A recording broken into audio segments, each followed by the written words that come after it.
পৃথিবীতে এমন কিছু জায়গা আছে যেখানে শ্বাস নিলে ফুসফুস জমে যেতে পারে, আবার চোখের পলক ফেললে চোখের পানি বরফ হয়ে যেতে পারে। পৃথিবীতে কি এমন জায়গা সত্যি আছে? আজ আমরা জানব পৃথিবীর সবচেয়ে ঠান্ডা জায়গা আর সেই শহর যেখানে আজও মানুষ বেঁচে আছে এত ভয়ঙ্কর ঠান্ডার মধ্যে। নাম্বার 1, পৃথিবীর সবচেয়ে ঠান্ডা জায়গার নাম হলো আন্টার্কটিকার পূর্ব মালভূমি। নাসার উপগ্রহের তথ্য অনুযায়ী এখানে তাপমাত্রা -93.2 ডিগ্রি সেলসিয়াস পর্যন্ত নেমে যায়। এখানে না আছে কোনো গাছ, না আছে প্রাণ, না আছে জল, এখানে শুধুই রয়েছে বরফ আর বরফ। নাম্বার 2, আন্টার্কটিকায় একটি স্টেশন রয়েছে যার নাম হলো ভস্টক স্টেশন। এই স্টেশনের তাপমাত্রা -89.2 ডিগ্রি সেলসিয়াস পর্যন্ত নেমে যায়। এখানে গাড়ির ইঞ্জিন কাজ করে না এবং গায়ের ত্বক 1 মিনিটেই জমে যায়। তবুও এত ভয়ঙ্কর ঠান্ডার মধ্যে এখানে বিজ্ঞানীরা গবেষণা করে চলেছেন।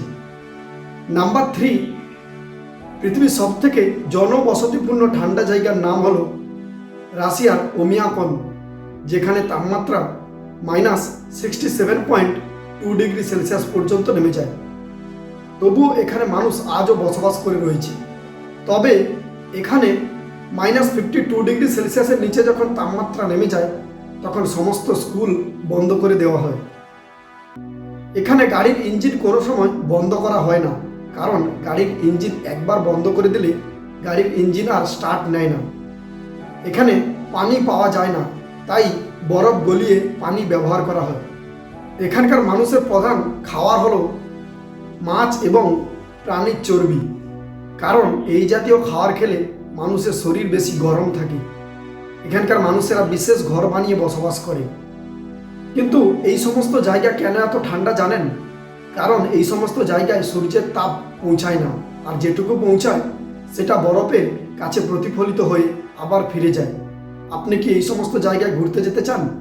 অবশ্যই কমেন্টে লিখে জানান, এবং এইরকম আরও ইন্টারেস্টিং ফ্যাক্ট জানার জন্য আমার এই চ্যানেলটিকে ফলো করুন এবং সাবস্ক্রাইব করে পাশে থাকবেন।